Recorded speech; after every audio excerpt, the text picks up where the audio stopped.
Welcome to the Safety Doc Podcast with author, radio host, and nationally recognized safety expert, Dr. David Perrodin. Join us each week as we discuss the best and most bizarre practices in safety preparation and crisis response.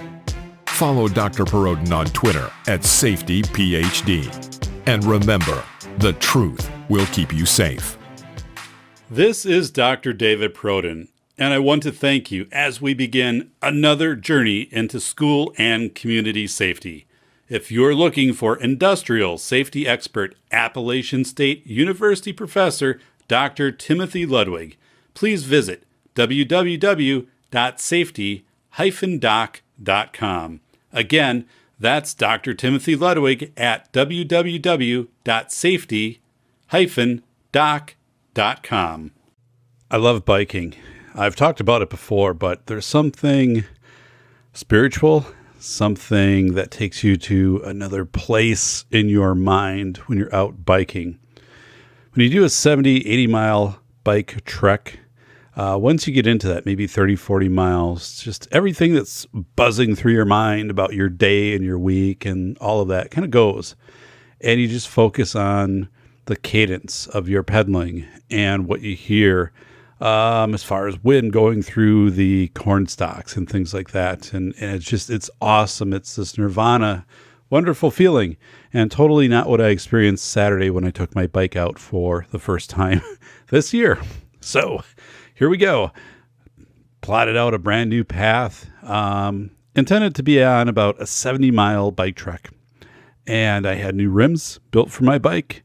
Everything was set. Beef jerky, Swedish fish, crackers, nuts, checked the tire pressure, just checked everything over, made sure it's ready to go. Out on the trail. So I'm out a little bit, start to hear this clunk, clunk, clunk in my back hub area of the bike, okay? So you have the gears in the back, and then in all the spokes connect to the hub. And I'm thinking, well, maybe this isn't serious. So I haven't been out for quite a while because it's Wisconsin. And of course, 3 weeks ago, we had a lot of snow on the ground. So I'm biking. I'm thinking, well, maybe it's my cadence. And the cadence is that you are pushing down evenly. So left, right, left, right, left, right. And if you're kind of jittery in your cadence, it's like coasting when you're a kid on a bike. And then all of a sudden you start pedaling again. And the gears engage. That's what it kind of sounds like. But I was getting that sound like all the time, and it was becoming more frequent. So I stopped checking the bike over because I'm like, well, maybe I broke a spoke, which would be pretty bad considering these are industrial strong spokes. I create a lot of torque when I pedal, so I was busting out the spokes. So this was supposed to take care of that. So there's a way to do that. You can spin the wheel, and if it starts to wobble side to side and goes against the brakes, brake pads, stuff like that. Well, obviously too, like if there's a broken spoke, right? So, but no, everything was fine. But I did notice that the wheel would move a little bit. I could actually physically move it left to right. So I took it off, reset it, was still doing this. Something's up in the hub. So I continue to bike, just thinking maybe something has to settle in.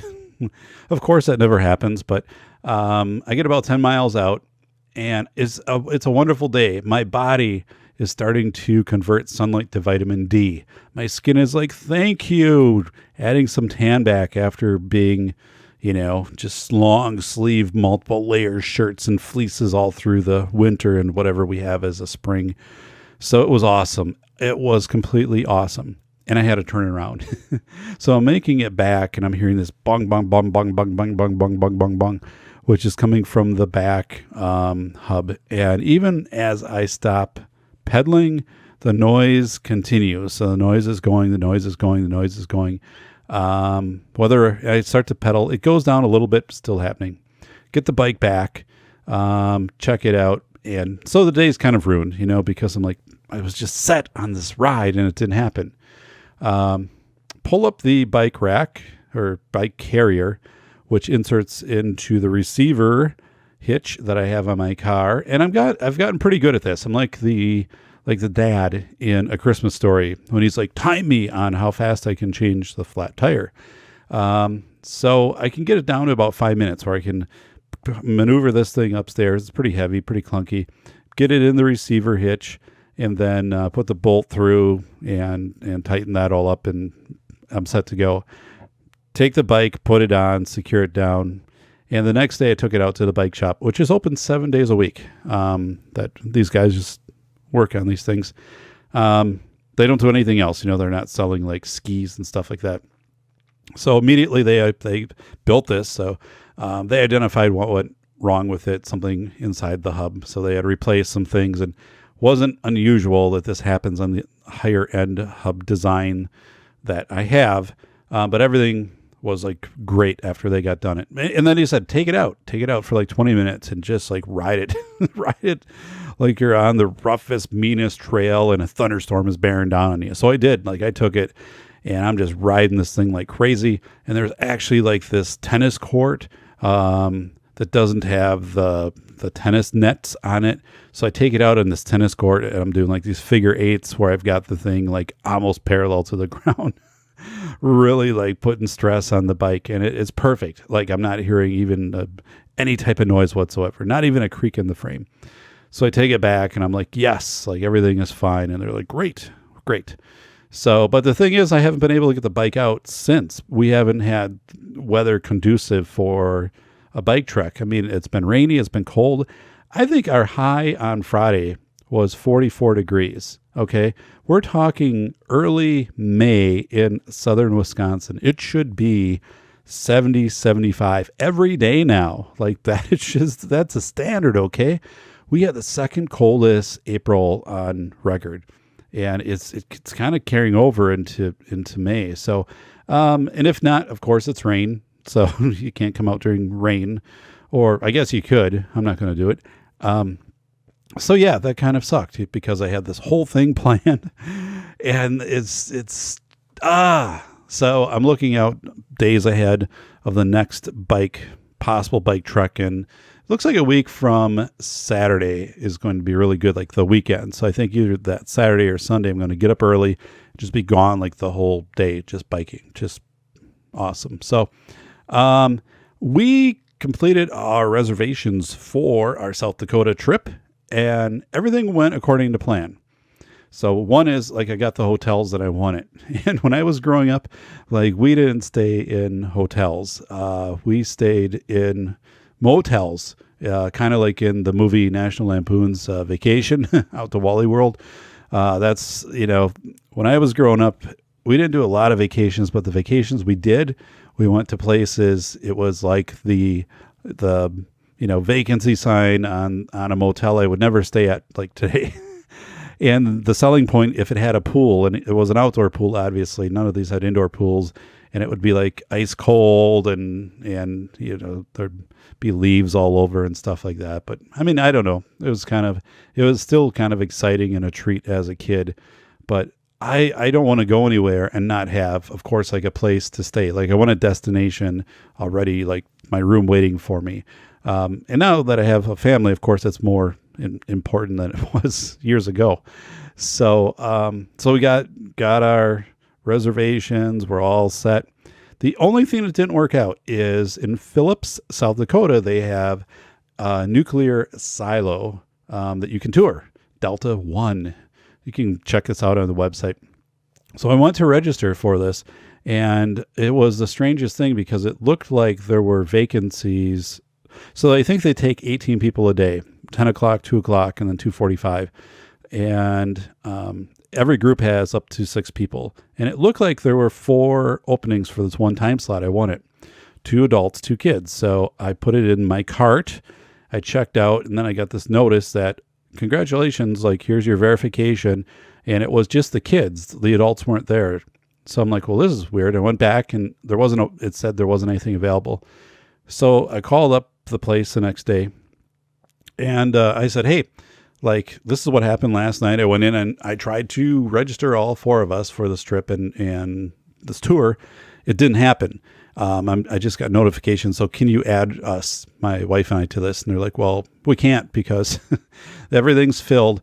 And I'm like, well, so explain this process to me, because when I went there, it had like this 4, people could take this trip and whatever. And they're like, no, that's actually not how it works. Like, how it works is it just shows like how many, that 2 was the maximum. So it could be like 2 kids, 2 adults, 1 kid, 1. I'm like, your site didn't say anything about that. Okay. Like, I'm like, for a nuclear a facility and all of this stuff, I know you're decommissioned, but like this site was hell to navigate, and I didn't get the reservations. So, plus I was getting a little bit of attitude, wasn't appreciative of that. So, and then they're like, well, you can still come out and like tour what. I'm like, forget it. Like, no, I'm not. I am replaced. You've been replaced, with the 1880s town. So 8+ for the 1880s town, minus for the nuclear silo in Phillips, South Dakota. So just a little torqued, because I just didn't think the website was very user friendly. It was kind of confusing. And had it been more clear, I think I could have gotten the reservations that I wanted, or at least been more informed of like, you need to make these way ahead of time. I know you can't go like the day of and whatever, but so I think it would have been an awesome thing to see. So I'm not saying that. I'm just saying the process to book this. It's like that Seinfeld episode where then Jerry goes and they don't have the car for him, but he has the reservation. And so he's like, you know how to take the reservation. You just don't know how to hold the reservation. So anyway, it's going to be an awesome trip. I was out there like 20 years ago, so it'd be interesting to see what's changed and what hasn't. Speed limit is 80. So, you have to calculate that in when you do the distance things, because it's like things will be shorter because it's not very busy. It's not like when we went to Orlando, to Disney, and you're driving through Nashville at rush hour, or Birmingham, and these big areas. I mean, you're going through Mitchell, South Dakota, 15,000 people. And then, eventually Rapid City at 75,000. So. Thank you for tuning in to the Safety Doc Podcast with the nation's leading safety expert, Dr. David Perrodin, author, radio show host, university instructor, researcher, expert witness, and consultant. Powerful testimonials. Dr. Perrodin has a strong reputation as the go-to safety consultant, and he was still able to exceed our expectations. When we went looking for an expert in the field of crisis preparedness and prevention, David was the single person we pursued. Not easy stepping into the touchier subjects of life, but Dr. David pulls it off. Take a listen. Now, back to Dr. David Perrodin and the Safety Doc Podcast.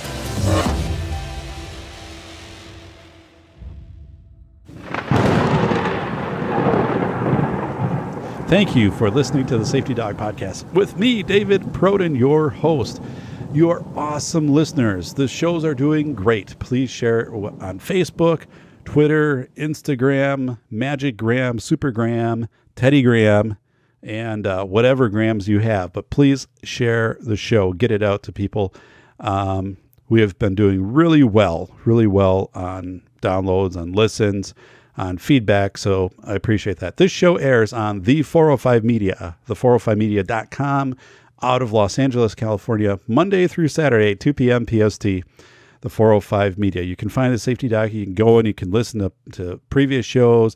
My blog posts are there. Check out safetyphd.com, safetyphd.com, all of my blog posts. Again, the ways that you can access my shows, it's all there. YouTube, Apple Podcasts, Podbean, and of course, it's pretty much everywhere. The Stitcher, Blueberry, so you can find it. Thank you so much. And also thank you to Sprigeo, Sprigeo, Sprigeo.com out of Santa Barbara, Sprigeo.com, the nation's leader in online school safety reporting, Sprigeo.com. And a few shout outs to a couple of podcasters, Aaron Clary and the Clary podcast. You can find him at captaincapitalism.blogspot.com. Certainly enjoying his show. And Larry Roberts at readilyrandom.com. Larry Roberts. I did a review of his book, talked about that on the last show. Larry Roberts. Still can't believe he wrote that thing in 28 days. I have a book contract, which has kind of been sitting idle for a while. And I need to go back to that. I need to revisit that because after listening to Larry and talking with Aaron, also Aaron has published several books. I need to get back to that. Part of it is like I'm working through a publisher and they publish independently. So there's a lot more rules, I guess, I got to play by too in specific formatting and audience and things like that and stuff like, advances and whatever. So, yeah, there's a new podcast out there. Caitlin Doty. Well, it's not new. It's not new. It's new to me. Okay. It's new to me because I found it. I don't know. It was, how they come up on the side of, you should check this out, but, it's called Ask a Mortician, and she's in her early 30s, and she started this podcast when she was in her late 20s, but Caitlin Doty, again, Ask a Mortician on YouTube, and they're typically like 6 to 10 minutes long, and she really has a great sense of humor, but they're very informative, and I just like them. I mean, it's questions of like, what really... It's like, what is embalming, some history about certain things and whatever. And because, ultimately I've talked about like when I do pass on, it's going to be a pretty simple process. There isn't going to be any real pomp and circumstance and money, what I would say, waste it on these big memorials and things like that. I stop at a cemetery on this one bike route that I often do. That's about halfway through. So I have to drive down or bike down this bumpy road that's not maintained anymore and then walk through a field and get to this country cemetery. And the church is gone. So this thing's abandoned. Nobody cares for it. And half the gravestones are, either they've fallen over, there's been some vandalism. They're all very weathered, but like the families don't come anymore, but nobody knows who these people are. I mean, you just get lost to time. And, there's also this whole issue of embalming. I didn't know this, but where embalming fluid. So like right around the Civil War era, embalming kind of started apparently, in the U.S.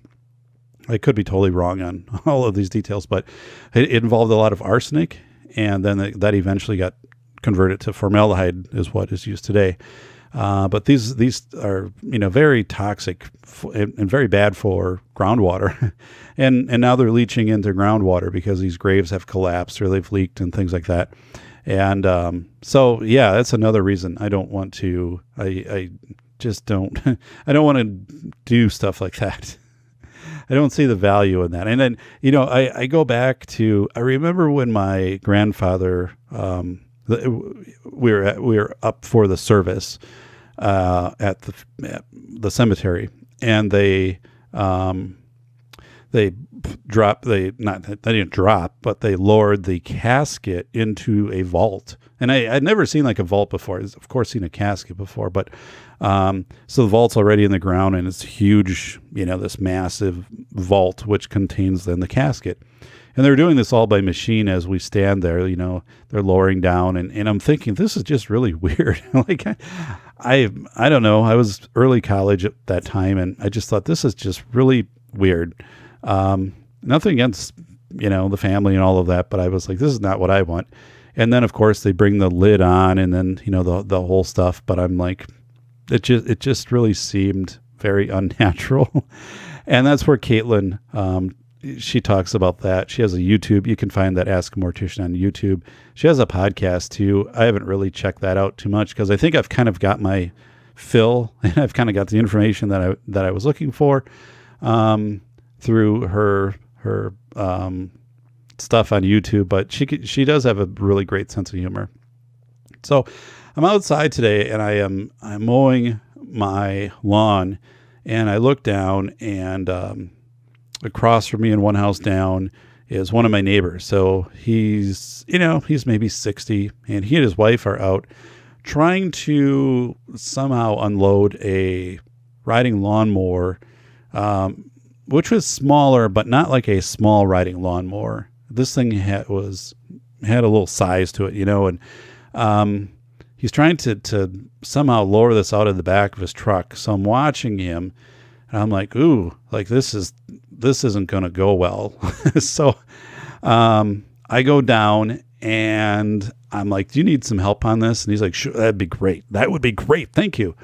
And, so he's kind of like giving me well, I can do this. And then I'm like, well, here's the deal. Like, realistically, I am, I'm linebacker size and I can handle this thing because it's like a deadlift because I'm bringing it down. And when you're doing that, you have more strength in like a deadlift of like lowering in it, something like from your waist down or raising like from the ground up.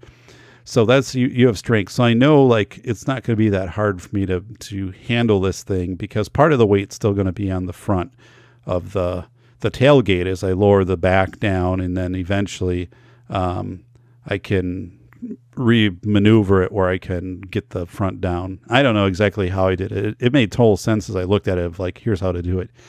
So yeah, I just took this thing and basically lifted it off.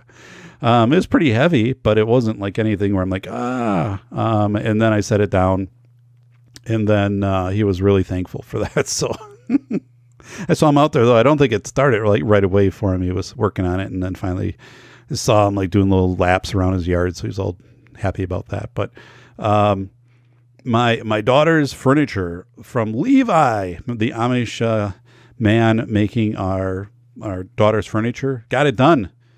Except he didn't get the mirror done. So the mirror's coming out in 3 weeks, but everything else is done. So the one chest so Levi has this brought out. It's like it's like a truck, not like a truck. What am I talking about? It's a truck. It's like a moving truck. Okay. Again, not like it's basically, so, somebody drives this thing out who I didn't meet. This is somebody he works or does this for him. They come out and then he loads it up and then he unloads it. He's older than I am. And, basically it's Levi and me. There's nobody else. And the one chest of drawers had to easily weigh over 200 pounds. Easily. I mean, because this thing is like super, super, everything he makes is solid. Like the bed frame was amazing. I mean, this thing is amazing. Plus, like these huge like bolts, almost like leg bolts to put this thing together. This was incredible, but super heavy. So it's just Levi and myself putting this stuff in. So I'm glad I work out because that was heavy stuff. And my daughter definitely has the best furniture in the house, like out of bedroom sets. I mean, Levi made our kitchen table and some other stuff for us, really good. But she definitely has the best bedroom set. That is not college furniture. It's probably not apartment furniture. I mean, if she wanted to take it after she settles down years from now, that's fine. But otherwise, it's really designed to kind of stay in the house. But yeah, thank you, Levi. I couldn't believe it. So she's got everything all kind of put together, and she's really excited about it. Really nice, really nice. And her sister inherited the bunk bed, so she's been having a blast with that. So kind of fun as you see that with your kids. And then we also have the bedroom set that originally was the crib, and then converted to a bed, and then converts again and stuff like that. And that is going to one of our relatives who is having a baby. So it's in the front room to be picked up. And that'll be also great to have that picked up and out because that front room hasn't really been accessible for quite a while since we've started moving the furniture around. So yay for all of that. So I wanted to talk today about 7 reasons to stop making and taking surveys. I'm not a fan at all of surveys, and I want to tell you why. So, first of all, how many times do you get surveyed? I mean, quite a bit. Like customer satisfaction, your time with the doctor, or you get done on, some order that you're doing online or whatever. How was our customer service, or how was our chat feedback? I'm like, all right. But let me talk about surveys. So I am not an advocate of surveys. And here's a quote. Sometimes the questions are complicated and the answers are simple. That was Dr. Seuss. In the context of a survey, a construct. So I want to tell you basically what a survey is. So you're like, yeah, Dave, I know what a survey is. Like, I fill out whether you like this or that and things like that. Yes, but behind the scenes, there are things called constructs or abstract ideas or underlying themes that you're trying to find out from your survey. And most people that I found will throw surveys together. Like, hey, I put this survey together or a survey at work and whatever, and here's what I found out. I'm like, well, what were your constructs for the survey? Constructs? What the hell are you talking about? Safety doc man? Constructs? Yeah, because if you don't have constructs, then your survey is pretty useless at that level, like without constructs. Hiccups. Even if you have constructs, it still has marginal use, and we'll get into that. If not, becomes useless.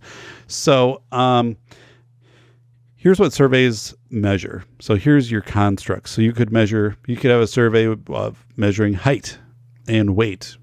You could do that.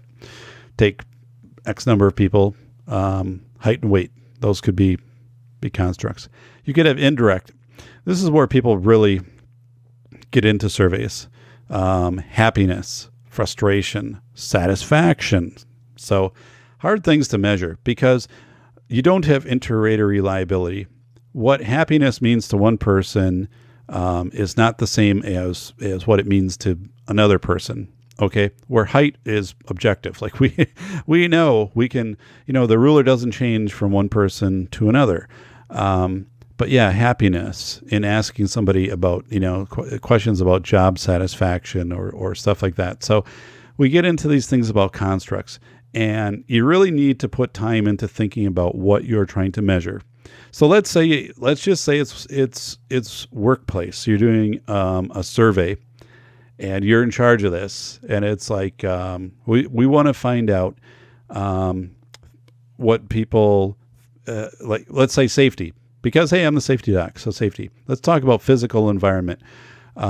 Questions that have to do with, like, do you understand the drills? Do you think the drills are done with ample frequency? Okay,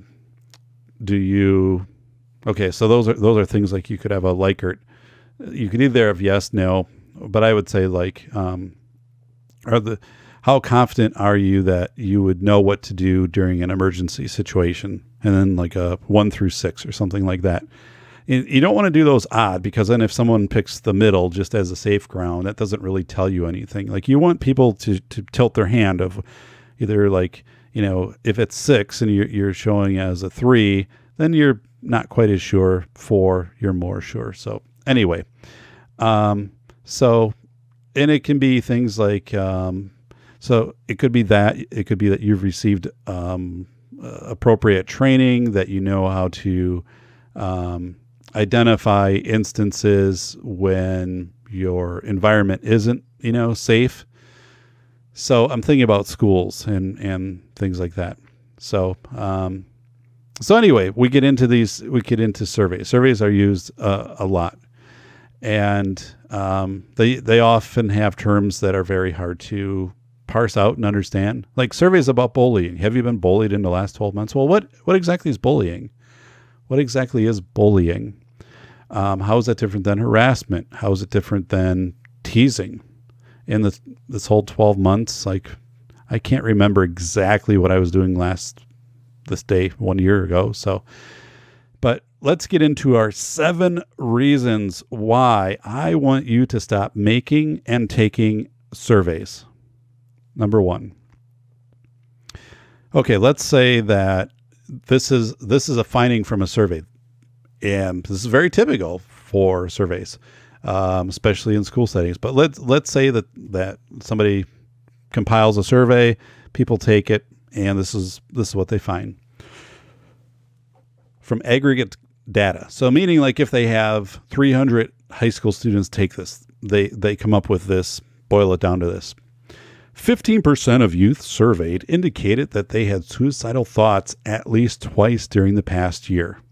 Okay, I've seen people say that is great. Like that is great data to have. Like this data really helps us. How the hell does that data really help you? 15% of youth surveyed indicated that they had suicidal thoughts at least twice during the past year. Okay, let's break this down. So 15% of youth surveyed. I want to know the names of the youth. If you just know that 15% of youth have had suicidal thoughts, that's not helping you. Now you have to do this blanket approach of like addressing everybody and hope that you get to the 15% who have had the suicidal thoughts. So you need to know who is having these suicidal thoughts, not that there are people within this large population who had suicidal thoughts. You see the difference there? And then youth surveyed. So were there youth that were excluded from this? How about students with disabilities? And if so, like why? What'd you do for people who weren't there that day? So of youth surveyed. So these all need little like underneath descriptors so you really know what these terms mean. And did you pick out certain youth that you surveyed? And if so, like why? But anyway. So had suicidal thoughts at least twice during the past year.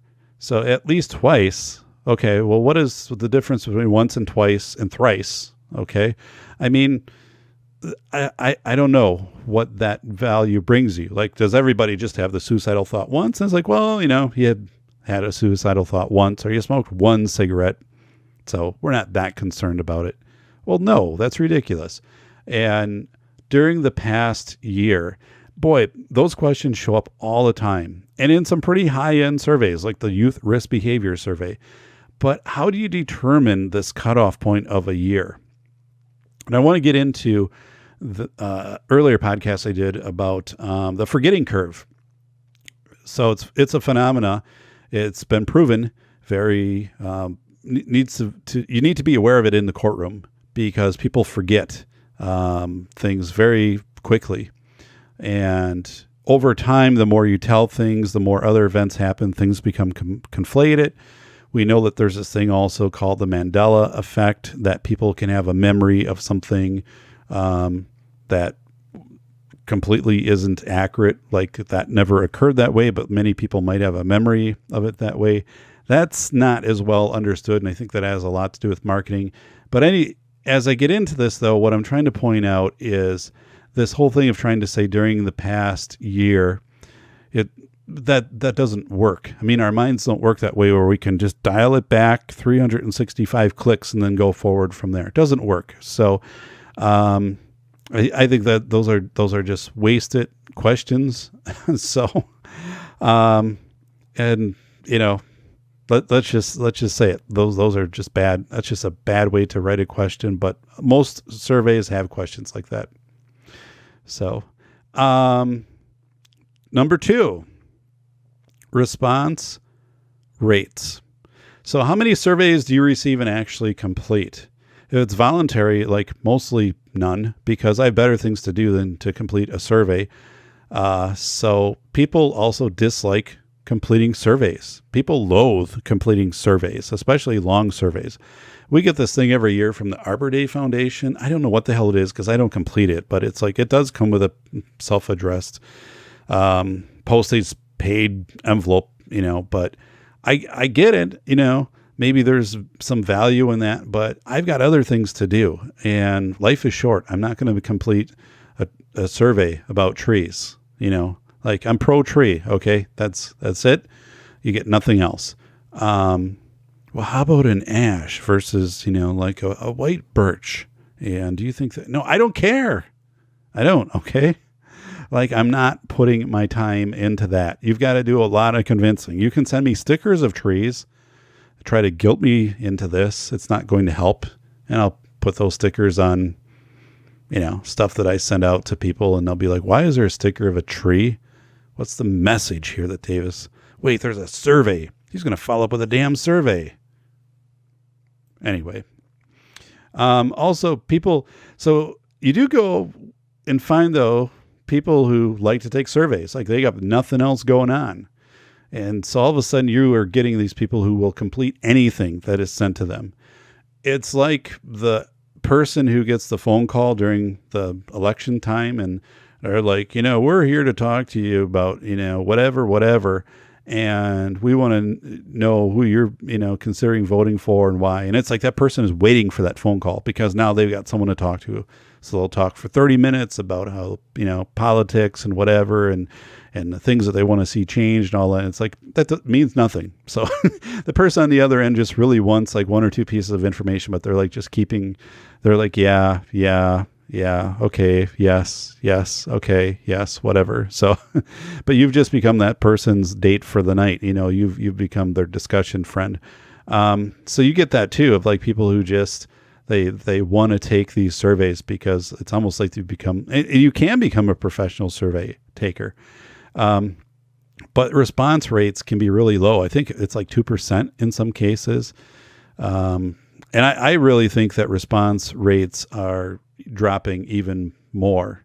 And this is where you get the things tagged in, where it's like, if you complete this, you'll be entered into a drawing for one of 10, whatever electronic devices or something like that, which still, doesn't do a lot to drag me in colleges, though. That when I took my stats class where we talked about surveys, like that was very much allowed.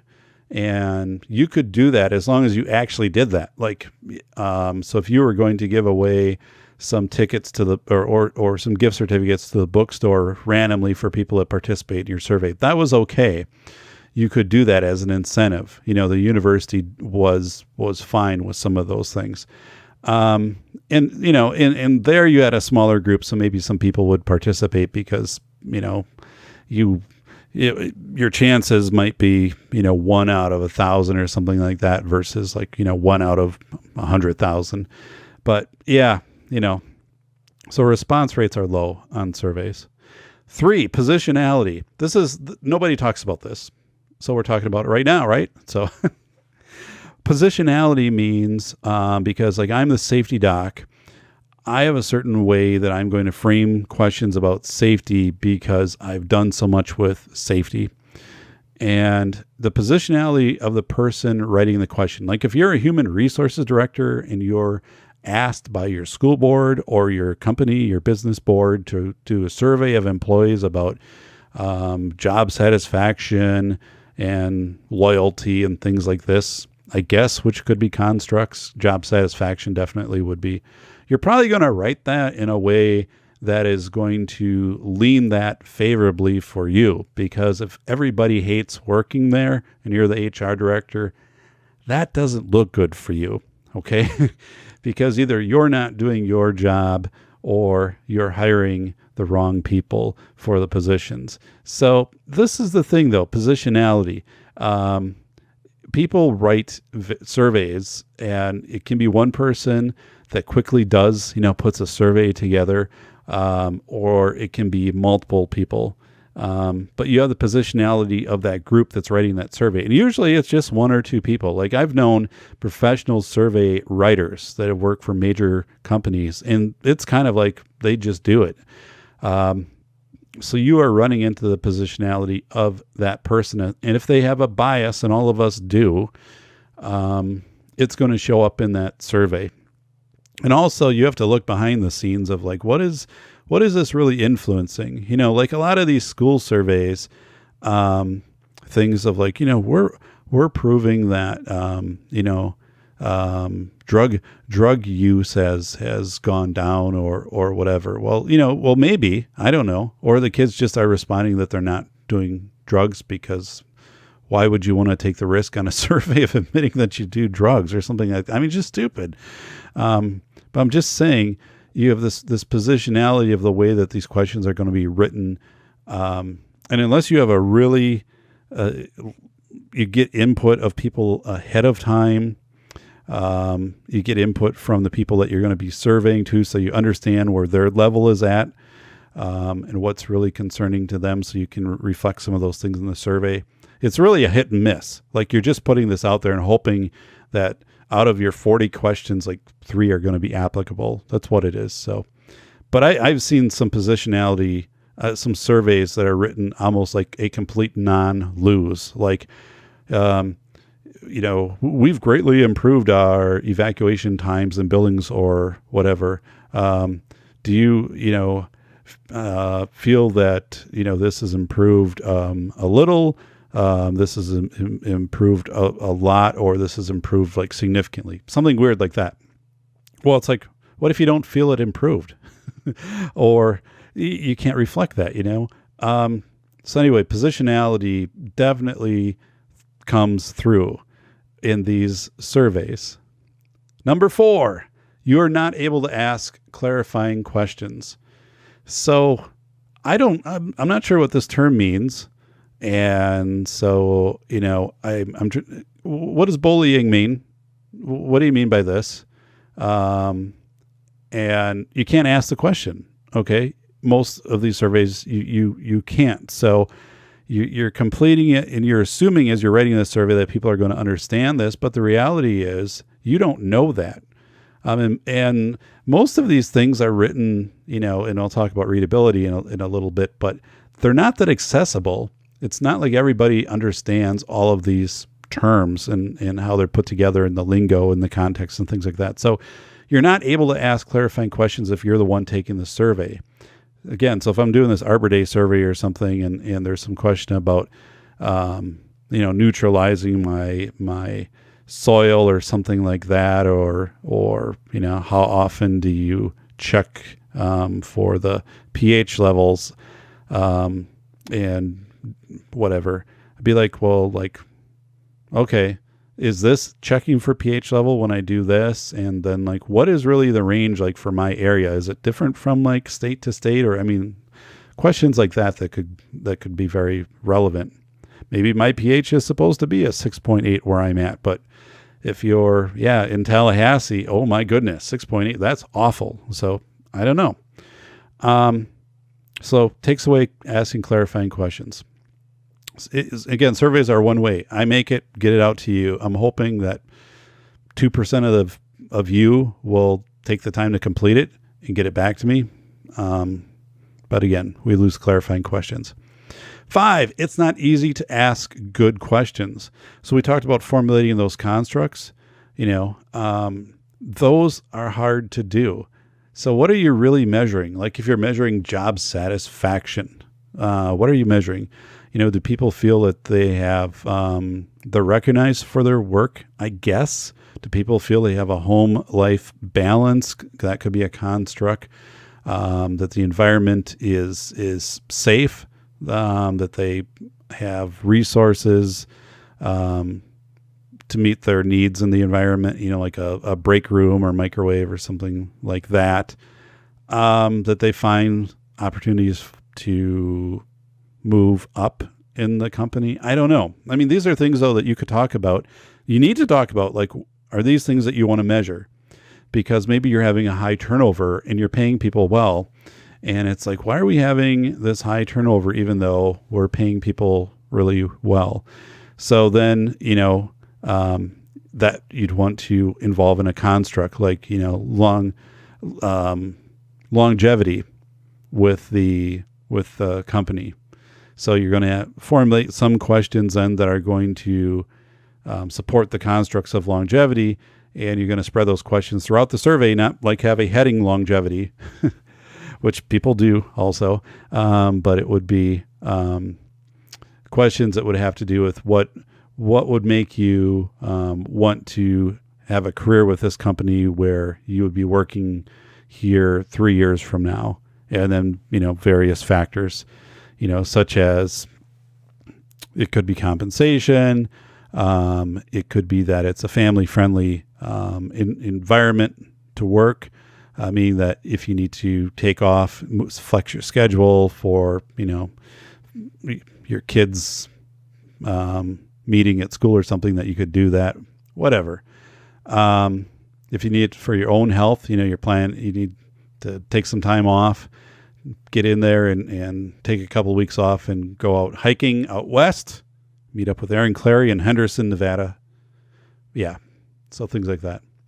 But people, again, they don't ask good questions. They ask a lot of questions, and they hope that somewhere in there they'll be able to pick some response, which will be that as we talked about, aggregate of 15% of youth surveyed indicated that they had suicidal thoughts at least twice during the past year, which really sounds like you've done something, right? Like if you present that to a school board or to people, at a staff meeting, like they're like, we need to do something about that. But what does that really mean? And again, it's not easy to ask good questions. You got to put time into a survey. These people will say, well, I'll just put a survey together and I'll have it out in within an hour. I'm like, a survey takes a lot of time to put together.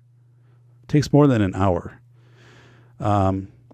Let's get to number 6. Survey question vernacular. Vernacular register. Basically, if you can think of it too, of like a grade level of the questions that you're asking.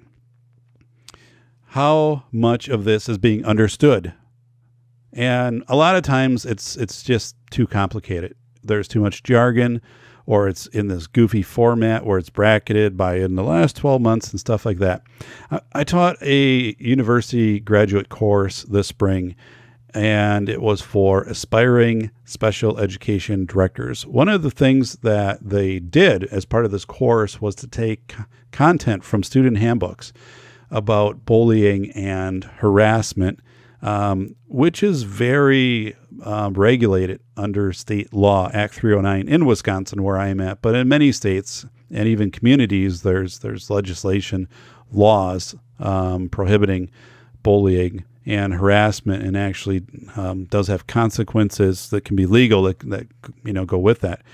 But anyway, how much of this is understood? So it gets written into handbooks. You can take passages and put them into online free readability, and it comes up with different scores and Fry scores and things like that, which basically are different readability levels. And those work pretty well. Like you can do that at no cost and take passages.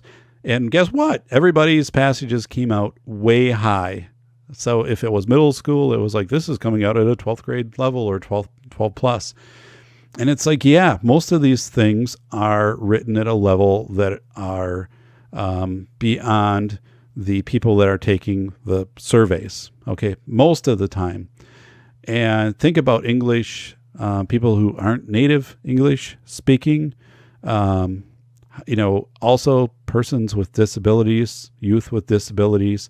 I've often complained, to no regard, but or to no avail, I should say. But we put surveys before kids with disabilities, and they're not able to understand what the surveys are asking. And we also have these threat input systems for schools. I know this because I study this and I work in this area, and work very diligently to make these systems as accessible as possible so students understand the systems and how to input threats into these systems. But it's the same thing with surveys. Like if you're surveying about a safe school environment, like if you even say that, like, do you feel school is safe? What does safe mean? And if you're not able to ask the question, but what does safe mean? Or, I feel like our school is adequately fortified. Well, I can tell you right now that question is a 12th grade or 12th plus question. You're asking that to a 6th, 7th grader, adequately fortified. What the hell is this, Dungeons and Dragons? Which I used to play when I was a kid, by the way, on my television. And then if you got close to the corner and you couldn't see around, but you could hear the dragon be like, sss, sss, sss. I'm like, okay, I got my arrows. And you have to launch 10 arrows before the thing came around the corner. But yeah, these things aren't accessible. So surveys, again, let's talk about survey results. Number 7, people tend to generalize these. You aggregate these results. So let's say you did have 10 high schools and you combine all of them, and then you come up with this data of 15% of youth. So maybe in a county, you do this. That doesn't work. Okay. You go to the smallest unit of measure, which is that high school, and you find out what's happening there, because maybe you have one metro school that's skewing everything. So you get to the unit of measure, and things don't play well from county to county and state to state, especially on things like terms of what is battery, what is harassment. I did a show back in, it was, I think, December of 2015 with Joe Bruce and Spraguio on some changes, OCR and reporting. But literally, I compared how states reported things, and one state might report, 10 ways of assault and battery. Another state might have 110 different ways that they report that out. So you can't jive all these things together. It doesn't work. So this aggregate data is just useless. You don't have inter-rater reliability. You're not using the same terminology, and you don't have the same context. You can't compare that unit of measure of maybe this one school, and I've talked schools a lot, or workplace, to a different workplace in a different setting. It just doesn't work. So yeah, people tend to generalize. So if you keep a survey very, very narrow and very, very tight to like that unit, that school, that grade level, that staff, you're much better off. So it's like, oh my God, what do we do now? It's pointless. It's hopeless. No, it's not. It's not. Here's a better way.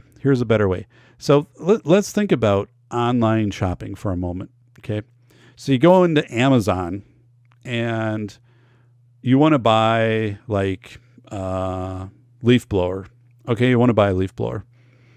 So what's something you're going to do? You're going to look at the reviews. The first thing is probably the stars.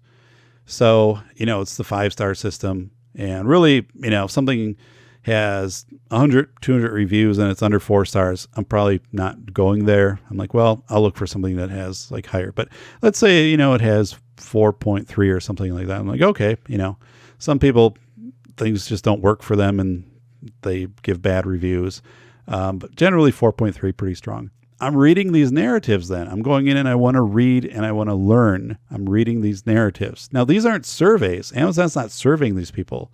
These reviews are not surveys. These reviews are more qualitative or narrative. And you can go in and kind of do your own coding of what you're looking for in the product and what other people found. So that system really works well. And I think that's one of the strengths of why Amazon is so effective. I think if you took away the review portion of Amazon, it would significantly have less appeal for the buyers. The fact that you can have reviews. But let's talk about what is a better way. Small in-person focus groups. These work, folks. These work. I've done them. I did 2 in the last 6 weeks. And here's how to set them up. So you have 6 to 8 people. That's it. 6 to 8 people.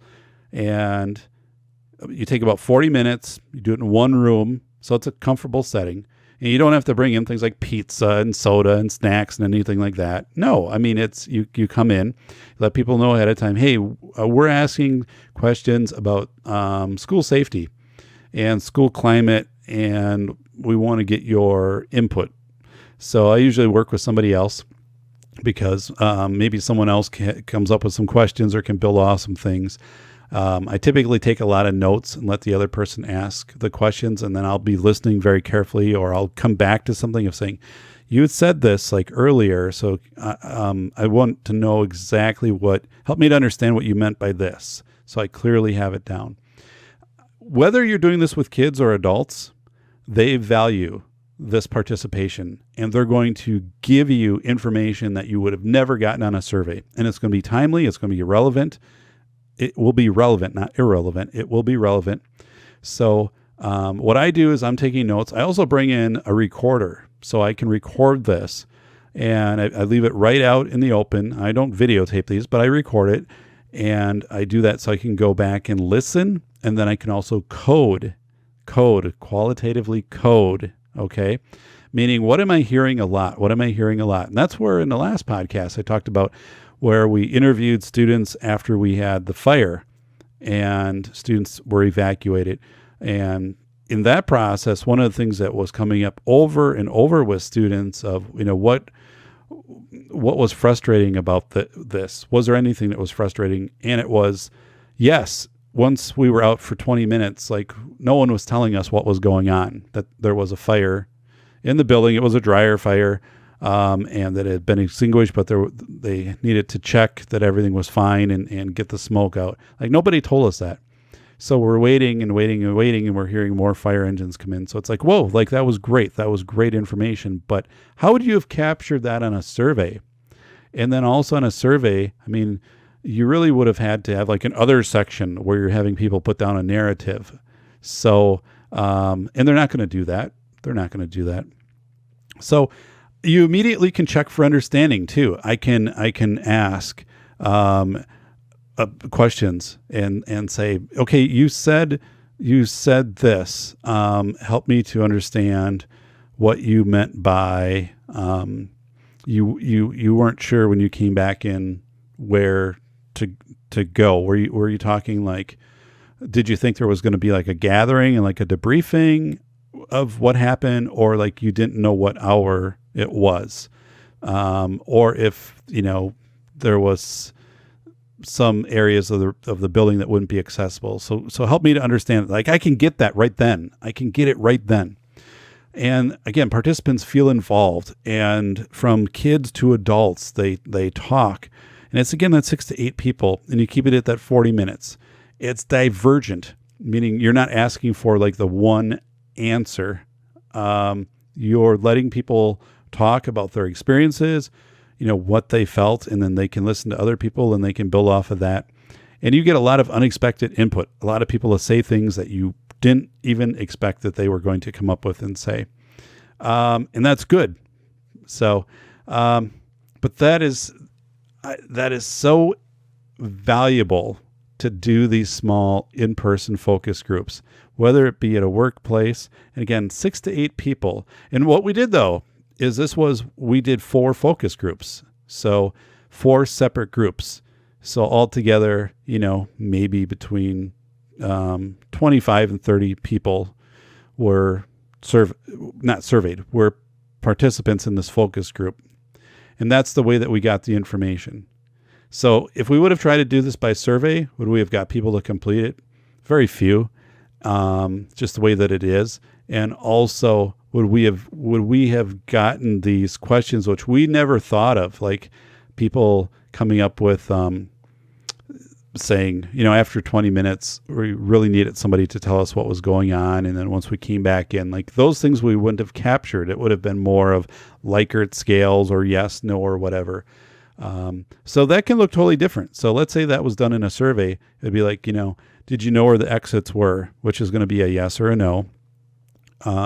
Did you feel that you were safe? And, so that could be another question in that. Was this similar? How similar was this to other drills that you had participated in? Although this was authentic, rate it 1 to 5.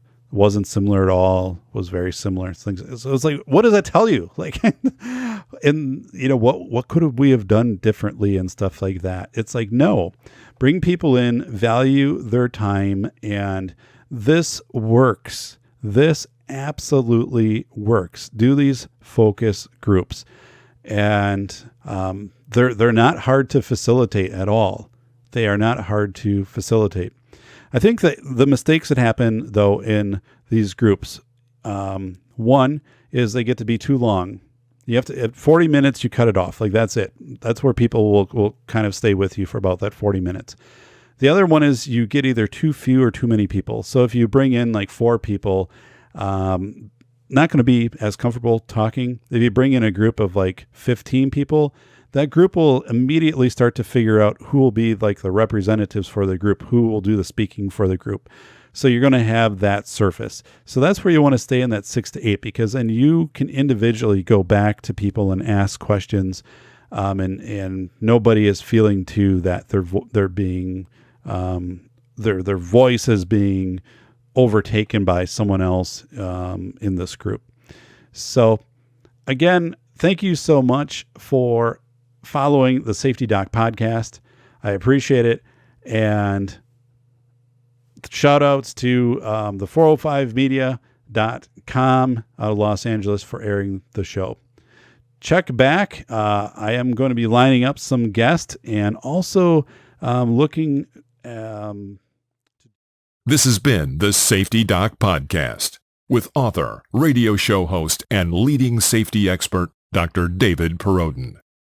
Remember to check back each week for the latest, best, and most bizarre practices in safety preparation and crisis response. You can find Dr. Perrodin on Twitter at SafetyPhD. And remember, the truth will keep you safe.